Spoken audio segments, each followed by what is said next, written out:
Welcome back to MedSnap 1 Minute. Today's episode is going to be a little bit different where I talk about finance for MBBS students. Many people might think that financial knowledge is for mostly commerce people, but that's where the mistake lies. It's equally important for an MBBS student to learn about finance.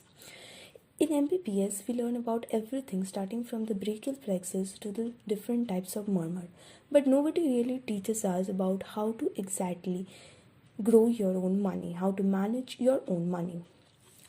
I am not a finance expert, but I did learn about finance since the last 3 to 4 years, and I've been investing consistently since the last 3 years and have been able to generate a decent returns of approximately 14 to 17%. In this video series, I'm going to tell you exactly step by step about how I managed to do that, and you can do the same. So, why is it important for MBBS students especially to learn about finance? This is because we start earning pretty late. We get a stable income pretty late, but our expenses, they start very early. Like we have to pay for our food, the rent, the books, and as well as the PG coaching.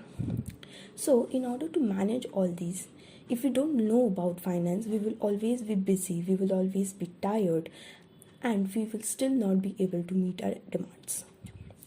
So, we have to learn about finance. So, you don't wait until you start earning. You have to learn about finance because it is the very basic. After you learn, you can apply all those learning in your earnings money. So, first we start about the basic financial pillars of learning. So there are 3 basic pillars of personal finance. The first basic pillar is earning. Now earning can be either in the form of a salary, in the form of a scholarship, or in the form of any side skill or freelance. It can be anything. Even I, in my first and second year of MBBS, did a part-time job where I acted as a NEET mentor in the physics wala and was able to save a decent amount. So my main earnings was from my part-time job and my scholarship, because I'm still entering into final year of MBBS and I still haven't started earning properly. So don't worry if you don't have a proper salary right now in order to invest. You can borrow your money from your parents and start investing with as little as 500 to 1000 rupees. But the main point is you should understand the finance. So after understanding, when you actually start earning, you can apply all those understanding on those finance. So the second is savings. So saving is equally important as earning, because if you don't save your money, majority of the people I have seen that they start earning and they spend majority of it on the lavish lifestyle, which is not a good habit. Whenever you start earning, you should save majority amount of it in your savings account in a bank. Now if your age is approximately 20, then 100 minus 20, approximately 80% should be saved. Now about how much percentage should be invested and how much in your bank account, I will tell. Now the third thing is investing. This is where actually the money grows. Now why is it important to start investing? Why can't we keep every single amount in your bank account? This is because the inflation rate is approximately 6%, whereas the savings account gives us only 2 to 3% of benefit. What it means is, if we invest suppose 100 rupees in our savings account, after 1 year it will become 102 to 103 rupees. But something that we can buy at 100 rupees today, the price will go up to 106 rupees the next year. That means the buying power of the money that will decrease actually. Because after 1 year the money is going to 102 to 103 rupees, so we can't buy the thing that is of 106 rupees. We have to pay extra. That is where investing is important. But that does not mean that you have to invest every money in your stock market. But what you need to do, a portion of your savings should be in your investing and a portion of your savings should be in your bank account. So how you need to do that is, approximately 6 months of your living expenses should be in your savings account. That means your savings account should have that much money. If in unforeseen circumstances you lose your job or anything, you should be able to meet approximately 6 months of your life expenses through the money in your savings account. So the savings account is like an emergency fund you can fall back on. This is because the stock market is not that much liquid. Although presently it has become a lot of liquidity in it, cashing out those stocks take a little bit of time. So you need to have emergency fund in your hand in the form of cash. Let's move on to the next section of this video, that is how to start a Demat account. The very first thing in investing is opening a Demat account. Demat account is basically where all you can buy or sell your stocks, ETFs, mutual fund, bonds, etc.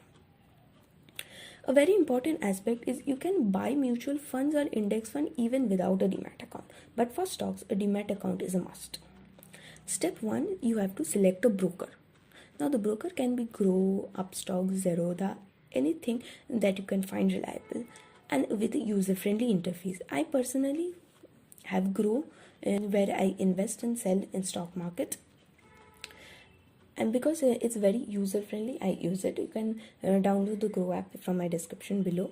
Step 2 is basically you have to get your documents ready. The documents include the PAN card, the Aadhaar card, your bank account, your signature in a white sheet of paper, as well as your selfie.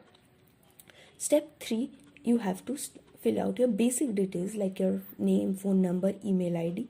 Step 5, you have to do a eKYC where you verify your Aadhaar OTP. Next step is where you upload your documents after clicking a proper clear picture of the documents. And it's absolutely safe. You need not worry about whether your documents is going into unsafe hands or not. It's absolutely safe if you use a proper broker. Next step, where you have to fill out your bank details and finally wait for its activation. The Demat account usually gets activated within minutes. And if you have done all these steps, then congratulations, you have unlocked level 1 of investing. The advice I would like to give you is don't pick any random stock that you want, don't listen to stock tips, and also don't start trading. You have to learn to know step by step about how to learn investing, and I will exactly guide you through that index funds, mutual funds, and even a little bit exposure to stock markets.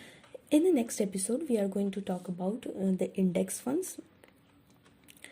In personal finance, what you need to do is learn early, start investing early, and do it consistently over a long period of time. Now, if you personally want to know about stock market, I have attached a link in my description below that is about the Technofunda Investing Silver membership, which I personally have purchased. And what I like about it, it tells about the different modules on the basics of the stock market. It is a lifetime membership. That means you need not buy it regularly. Also, it does weekly video calls about the market trends and all, and also every 2 monthly it performs an hackathon where you exactly learn how to implement whatever you have learned in your modules and actually build a stock portfolio. I personally have done all those steps in my first year of MBBS and it proved very beneficial. So if you want, you can purchase that. Bye bye. Thank you for watching. See you in the next episode.